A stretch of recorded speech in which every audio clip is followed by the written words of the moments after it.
Feliz Páscoa para all nations. Ele ressuscitou.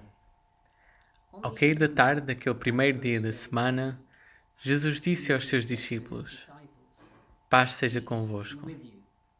Assim como o Pai me enviou, eu vos envio a vós. Esta Páscoa é diferente de qualquer uma que nós já vivemos anteriormente. O mundo caído desperta para a realidade da fraqueza e fragilidade do homem. Nunca na história moderna vimos este foco na mortalidade ser a manchete de todas as notícias durante tanto tempo. Dia após dia, somos informados do impacto que o Covid-19 tem tido sobre todas as nações, de todas as tribos, povos e linguagens. Os governos por todo o mundo, os cientistas, especialistas e médicos lutam para nos salvar desta doença. Tem havido uma onda humanitária tremenda pelo bem-estar de todas as nações e temos testemunhado as melhores qualidades humanas e autossacrificiais num esforço para nos entreajudarmos. Ainda que a orientação dada pela Organização Mundial de Saúde e pelos líderes nacionais nos possa estar a salvar de danos físicos, permanece uma sensação de inquietação e desassossego por todo o mundo. Alguns começam a se questionar acerca do porquê, do como e do que isto tudo significa e o que devemos fazer para ser salvos. No entanto, ao se começarem a abrir os olhos espirituais, nós, a Igreja, temos de estar prontos para receber aqueles que vêm questionar e buscar a verdade. Então, como é que podemos responder àqueles que perguntam, buscam e batem à porta da Igreja? Qual é a verdade ou a esperança que nós cristãos mantemos no Senhor ressuscitado? Estas são questões vitais, com consequências eternas, que raramente são colocadas pelas redes de notícias. No entanto, eu sinto que elas serão colocadas mais e mais nas próximas semanas e meses, quando a inevitabilidade da morte despertar o medo mais profundo do ser humano. Estaremos nós preparados para dar uma resposta com mansidão e respeito a todos aqueles que nos questionam acerca da razão pela qual temos esperança? Permitam-me ler o capítulo 20 do Evangelho de João, do versículo 19 ao 21. Ao cair da tarde daquele primeiro dia da semana, estando os discípulos reunidos a portas trancadas por medo dos judeus, Jesus entrou, pôs-se no meio deles e disse: Paz seja convosco. Tendo dito isso, mostrou-lhes as mãos e o lado, e os discípulos alegraram-se quando viram o Senhor. Novamente Jesus disse: Paz seja convosco. Assim como o Pai me enviou, eu vos envio a vós. Alguma vez foste despertado de um sono profundo à meia da noite? Talvez o despertador ou alguém que batia à porta interrompeu um sonho agradável. Talvez um telefone a tocar na calada da noite fez-te despertar e temer que algo muito mal tivesse acontecido. É muito perturbador quando um problema súbito e inesperado nos acorda de um lugar caloroso e confortável. E ao despertarmos para os nossos sentidos, como é que isso nos faz sentir? Será que ficamos chocados e confusos? Será que nos levantamos da cama para perceber o que se passa?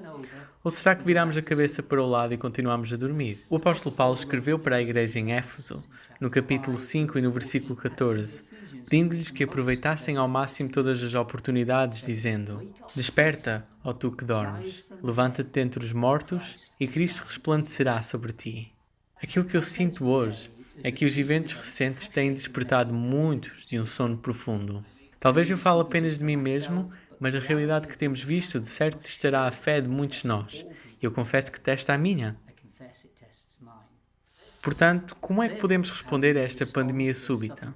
Será que nos devemos levantar ou, metaforicamente, virar a almofada e voltar a dormir? Como é que os discípulos se sentiram quando o seu mundo foi abalado pela morte de Jesus? O que é que eles fizeram nos dias, meses e anos após a sua crucificação? E, principalmente, como é que eles responderam ao serem enviados por Ele? Vamos observar mais de perto a passagem no Evangelho de João e confiar que nos ajudará a compreender melhor como podemos responder ao que Jesus pede de nós. Eu gostaria de destacar 3 verdades destes versículos, para nos encorajar nesta Páscoa. E oro para que as próprias palavras de Jesus possam abrir os nossos olhos espirituais e despertar o seu corpo na alvorada deste novo dia. Primeiro, Jesus ficará entre os que estão atemorizados e oferecer-lhes já paz, no versículo 19. Segundo, Jesus mostrará as feridas pelas quais nós fomos sarados e trará grande alegria ao reconhecermos que Ele venceu a morte, versículo 20. Em terceiro lugar, Jesus novamente oferece paz ao enviar aqueles que o seguem, no versículo 21. O primeiro ponto que vemos é que Jesus aparece entre os atemorizados e lhes oferece paz. Não é incomum que o medo surja quando as circunstâncias mudam subitamente. Reparem como os discípulos estavam com medo. Eles trancaram-se em casa com medo daqueles que crucificaram o Messias. Talvez tivessem medo de ser os próximos. Muitas vezes os nossos planos não resultam como esperado e somos subitamente confrontados com uma situação que põe a nossa vida em risco. Reparem como Jesus esteve com os seus discípulos e lhes ofereceu paz na sua situação. Apenas poucos dias antes, Jesus lhes disse: "A minha paz vos dou. Não a dou como o mundo a dá. Não se perturbe o vosso coração nem se atemorize." Palavras de conforto muito pertinentes, porque os discípulos estavam confinados e temendo o pior. Gostava de vos encorajar esta manhã, dizendo que Jesus compreende a posição em que tu estás e que vai estar contigo onde quer que estejas, oferecendo paz neste momento em que estamos separados uns dos outros. O segundo ponto que vemos é que Jesus irá mostrar as suas feridas pelas quais nós fomos sarados e trazer grande alegria ao reconhecermos que Ele venceu a morte. Depois que Jesus saudou os seus discípulos, Ele mostrou-lhes as suas feridas, talvez para provar que era Ele que estava no seu meio. Talvez os quisesse relembrar daquilo que tinha feito para salvar um mundo caído e de que tudo o que Ele tinha dito era de facto verdade. Talvez fosse para confirmar a missão na qual o Pai o tinha enviado, para ser o sacrifício perfeito que reconcilia o homem imperfeito e o traz de volta a um relacionamento com o Deus perfeito. Ou talvez fosse uma combinação de todos estes motivos. De qualquer modo, as feridas que o homem lhe tinha feito demonstravam o preço que teve de ser pago para redimir o homem pecaminoso da maldição do pecado. As suas feridas revelavam a graça de Deus e as profundezas do seu amor por aqueles que deixam a sua vida passada para trás para o seguir. Todos aqueles que chamam pelo seu nome serão salvos. Será que já fizeste essa confissão e reconheceste diante de Deus que precisavas de um Salvador? Se já, então a revelação do amor de Deus e o preço pago para salvar o homem pecaminoso da morte e do julgamento enche-nos, tal como aos discípulos, de uma alegria inexprimível. Nas palavras de um antigo hino, Deus de toda a esperança, Senhor de toda a alegria, em quem temos confiança como crianças, que não pode ser destruída pelos cuidados da vida.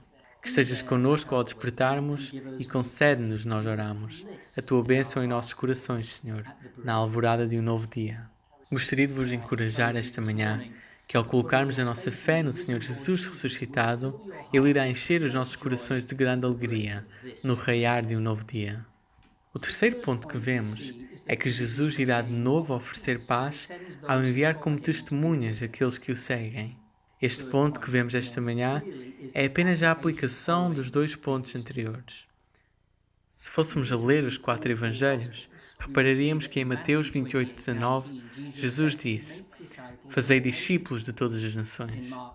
Em Marcos 16:15, Jesus diz: "Ide por todo o mundo e pregai o evangelho a toda a criatura." Em Lucas 24:47, Jesus disse, como está escrito na lei de Moisés, nos profetas e nos salmos, que o arrependimento e o perdão dos pecados seriam pregados em seu nome por todas as nações. A ideia de obedecer a estes mandamentos pode atemorizar os nossos corações, mas lembre-se que Jesus oferece paz àqueles que seguem o seu exemplo e são enviados. Recordem que Ele prometeu que estaria sempre conosco até ao final dos tempos. O encorajamento para os seguidores de Jesus esta manhã é que não deixem que este período de confinamento vos atemorize, mas que tenham bom ânimo quando Ele diz: "Porque onde estiverem 2 ou 3 reunidos em meu nome, eu estarei no meio deles." Portanto, tenham bom ânimo e deixem que a sua palavra encha o vosso coração com grande alegria ao aproveitarmos todas as oportunidades e nos prepararmos para nos reunir novamente, em breve, se Deus quiser, na altura de Pentecostes. Deixem-me terminar citando Billy Graham. Nós somos as Bíblias que o mundo está a ler. Nós somos os credos do qual o mundo precisa. Nós somos as pregações que o mundo ouve. E deixem-me lembrar-vos do conselho de Paulo. Desperta, tu que dormes. Renasce dos mortos e Cristo resplandecerá em ti. Como é que vais responder ao Senhor Jesus ressuscitado esta manhã? Amém.